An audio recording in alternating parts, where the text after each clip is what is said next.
Already చెప్తున్నారు, గతంలో కూడా మనకి ఒక 20 lakhs గ్రాంట్ శాంక్షన్ చేశారు, కొన్ని వర్కులు జరుగుతున్నాయి. సో ఇప్పుడు ఏదైతే ఉందో వీటిని ముందు గ్రౌండ్ లెవెల్లో చూద్దాం. చూసి అంటే మనం వినగానే తీర్మానం చేసుకోలేము.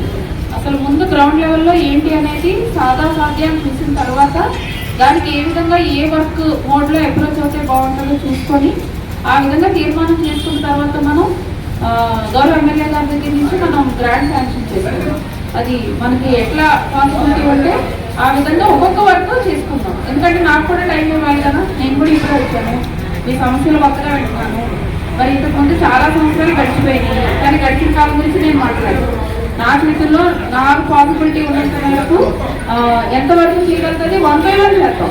ఒకదాని బట్టి ఒకటి చేస్తాం. ఒకేసారి మనం చేయలేము, కానీ ఒకదాని వెంట ఒకటి మనం చూసుకుంటూ వెళ్తాము. So main drinking water problem ఒకటి. స్ట్రీట్ లైట్స్ కూడా మనం LED లైట్స్ వేస్తాము సార్, చిన్న లైట్స్ కాకుండా LED లైట్స్ వేస్తాము.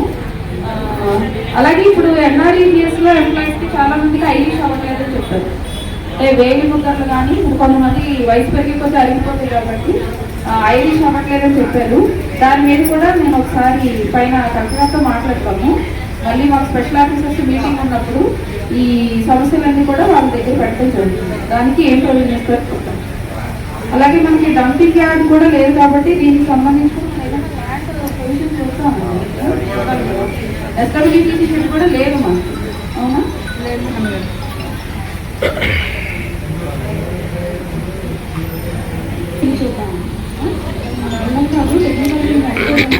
దాన్ని ఎలా డైవర్సిఫికేషన్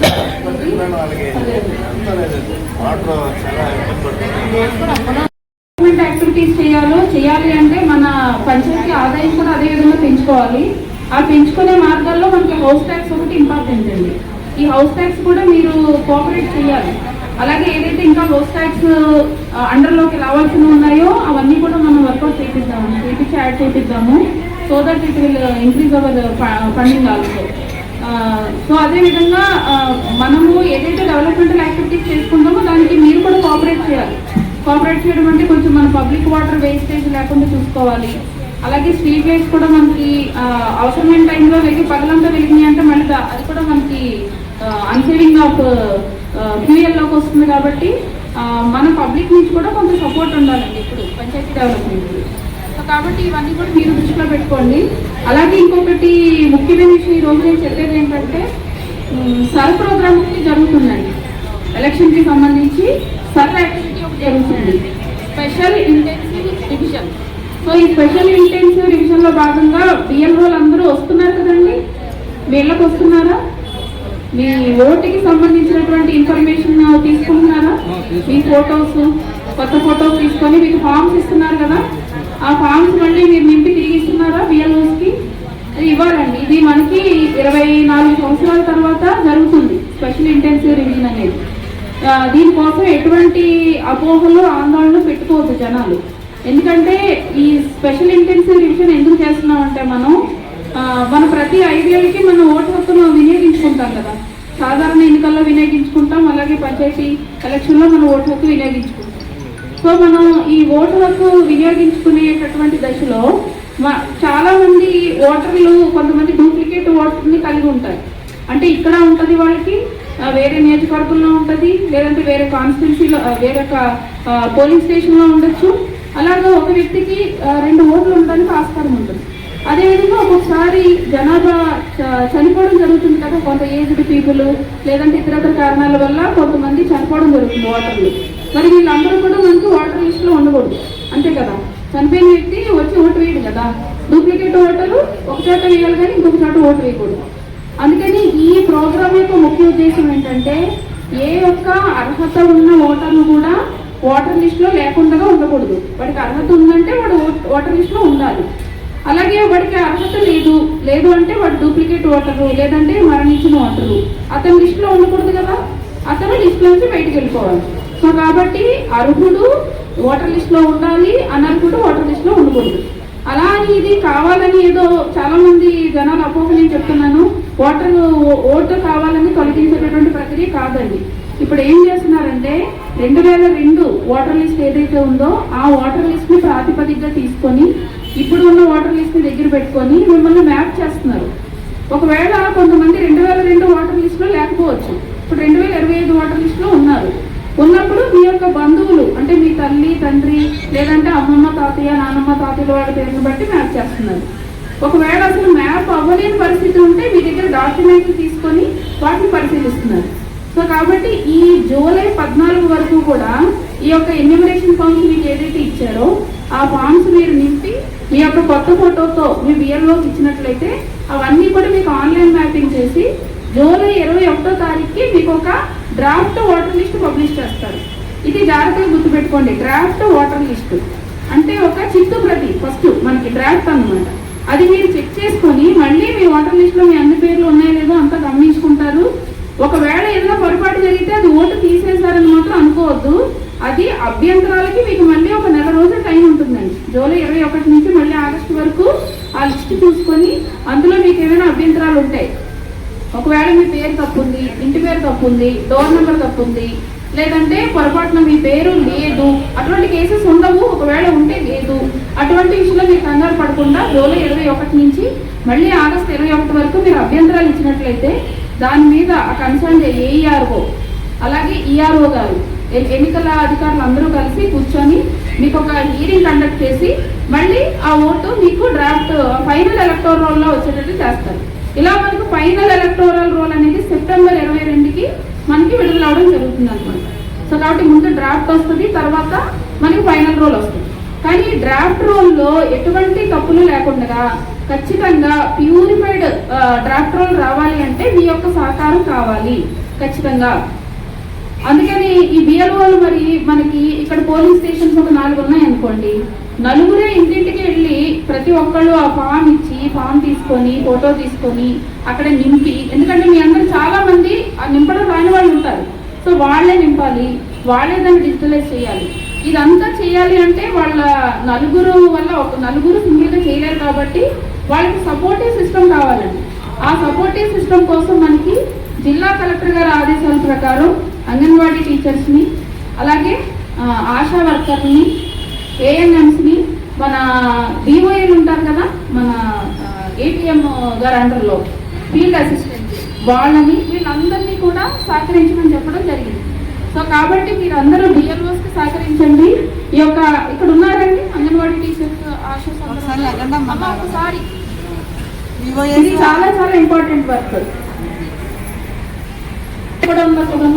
మీరు ఈ 10 రోజులు చాలా కష్టపడాలి. బిఎల్ఓ నుంచి ఈవినింగ్ వరకు వీళ్ళు ఏదైతే ఆల్రెడీ బిఎల్ఓలు ఫామ్స్ ఇచ్చున్నారో అది మీరు కలెక్ట్ చేసుకోండి. కలెక్ట్ చేసుకొని మీరు ఫిలప్ చేయడంలో మీకు ఒకవేళ ఇబ్బంది ఉంటే బిఎల్ఓలే అది ఫిలప్ చేసుకుంటారు. కానీ మీరు ఏంటంటే ఆ ఫామ్స్ తీసుకొచ్చి వాళ్ళకి ఇచ్చినట్లయితే కొత్త ఫోటో ఒకటి మీరు కలెక్ట్ చేసుకున్నట్లయితే వాళ్ళు డిజిటలైజేషన్ చేస్తారు. సో దట్ మనకి వర్క్ ఫాస్ట్గా అవుతుంది, ట్రాన్స్పరెంట్గా అవుతుంది. కాబట్టి మీ అందరి సహకారం అవసరం. అందుకని ప్రతిరోజు మళ్ళీ మీ కన్సర్న్ సిడిపిఓ గారికో ఎంఓలకో వాళ్ళని మేము ఫోన్ చేసి డిస్టర్బ్ చేయకూడదు. వాళ్ళు ఆల్రెడీ మీకు ఇన్స్ట్రక్షన్స్ ఇచ్చారు కాబట్టి దానికి తగ్గట్టుగా మీరు వాళ్ళకి ఫుల్ కోఆపరేట్ చేయాలన్నమాట. సో ఎవరైతే ఇందులో కొంచెము మనకి బిఎల్ఓ వైస్ కొంచెం వర్క్ స్లోగా ఉందో వాళ్ళందరికీ మీరు ఇంకొంచెం ఎక్కువ కోఆపరేట్ చేయాలి. సో ఇక్కడ కోరుకొండ బిఎల్ఓస్ అందరికీ కూడా సూపర్వైజర్గా మీ పంచాయతీ సెక్రటరీ గారే ఉన్నారు, నాగరత్న గారు ఉన్నారు. కాబట్టి ఆవిడ అండర్లో మీరు ఆవిడకి ఎవ్రీ 2 అవర్స్కి 3 అవర్స్కి రిపోర్ట్ చేస్తూ ఉండండి.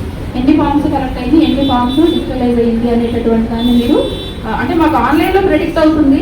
బట్ మీ కోఆపరేషన్ ఎంత ఎక్కువగా ఉంటే అంత త్వరగా అవుతుంది. ఎందుకు మిమ్మల్ని డిస్ట్రిక్ట్ అడ్మినిస్ట్రేషన్ మిమ్మల్ని ఎందుకు హెల్ప్ చేయమని అడిగారంటే యూ ఆల్ ద పీపుల్ మీరు గతంలో ఎలక్షన్ చేశారు కదండి. సచివాలయాలు వచ్చిన తర్వాత మనకి సచివాలయం ఎంప్లాయీస్ ఉన్నారు బిఎల్ఓలుగా.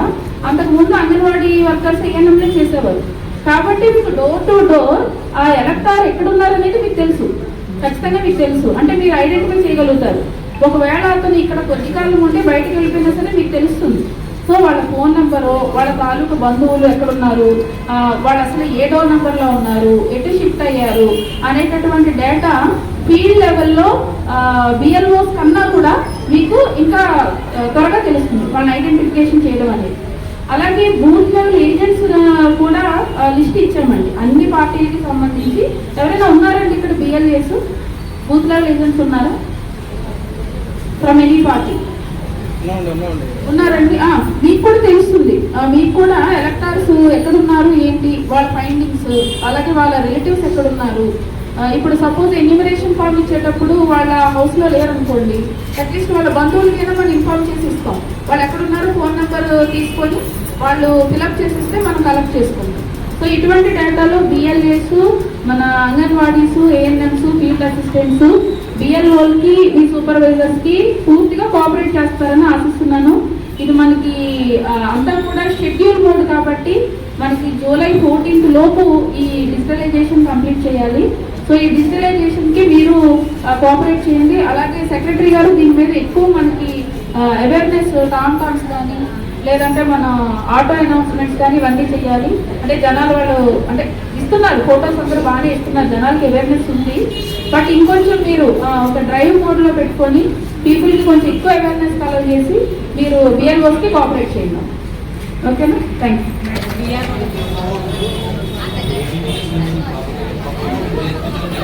తీసుకొచ్చండి. ఇప్పుడు ఇంకొకటి చెప్తున్నానమ్మా, మీరు ఇంటింటికి వెళ్ళినప్పుడు ఆ ఇంట్లో మనకి 18 years నిండబోయే వాళ్ళు కూడా ఉంటారు. ప్రాస్పెక్టివ్ ఓటర్స్ అంటాం మనం. అంటే 17 years నుంచి 18th year రన్నింగ్ అవుతున్న వాళ్ళు కూడా మనం ప్రాస్పెక్టివ్ ఓటర్ అంటాం. అంటే వాళ్ళు 6 ఉంటుందండి, ఫామ్ 6 ఇస్తారు వాళ్ళు. ఫామ్ 6 తీసుకొని వాళ్ళు కొత్త ఓటర్గా నమోదు చేయాలి అంటే వాళ్ళకి 18 years నిండిందనడానికి ప్రూఫ్ ఏముంటుంది? ఇప్పుడు అందరూ చదువుకున్న పిల్లలే కాబట్టి 10th class సర్టిఫికేట్లో వాళ్ళకి డేట్ ఆఫ్ బర్త్ ప్రూఫ్ ఉంటుంది, లేదంటే డేట్ ఆఫ్ బర్త్ సర్టిఫికేట్ ఉంటుంది. ఒకవేళ వాళ్ళు చదువుకోలేని వాళ్ళు అయితే తల్లిదండ్రులు కన్సెంట్ ఉంటుంది. వాళ్ళు వాళ్ళ యొక్క కన్సెంట్ ఇస్తే కనుక దాన్ని బేస్ చేసుకొని చేస్తాం.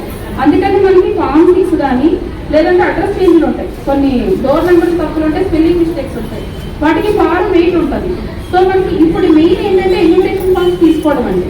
సో నెక్స్ట్ 2 months ఈ ఫామ్ 6, ఫామ్ 8 ఇవన్నీ కూడా ఆటోమేటిక్గా పెడతారు. మీరు ఒకటే గుర్తుపెట్టుకోండి, మనకి ఎలక్షన్ ముందు ఎవ్రీ ఇయర్ SSR ఉంటుంది, స్పెషల్ సమ్మరీ రివిజన్ అని ఉంటుంది. అది వేరు, సర్వే స్పెషల్ ఇంటెన్సివ్ రివిజన్ వేరు. SSRలో ఏం చేస్తారంటే ఓటర్ లిస్ట్ పట్టుకొని మళ్ళీ అందులో తప్పులు ఉన్నాయా, ఎవరైనా 18 years వచ్చేవాళ్ళు కొత్త ఓట్లు పెట్టాలా, ఇదంతా ఎవ్రీ ఇయర్ చేస్తాం మనం. అది మామూలే, అది మనకి 2029 ఎలక్షన్ బిఫోర్ 6 months వరకు జరుగుతుంది. ఇదేంటంటే మనకి ఎలిమినేషన్ ఆఫ్ డెత్ ఓటర్స్. ఇప్పటి వరకు ఉన్న చనిపోయిన వాళ్ళు ఎవరైనా ఇంకా లిస్టులో ఉండిపోయారా, డూప్లికేట్ ఓటర్స్ ఎవరైనా ఉండిపోయారా అనేటటువంటి దాని మీద వర్క్ చేస్తున్నారు. కానీ ఇప్పుడు మీరు అన్నట్టు వాళ్ళ హౌస్ వచ్చినప్పుడు న్యూ ఓటర్ ఉన్నాడు అనుకోండి, ఆ డీటెయిల్స్ నోట్ చేసుకుంటున్నారు ఆల్రెడీ బిఎల్ఓ. నోట్ చేసుకొని వాళ్ళే ఫామ్ 6 ఇచ్చి కొత్త ఓటు పెట్టిస్తారు. దానికి ఎటువంటి ఇష్యూ లేదు, నో ఇష్యూ.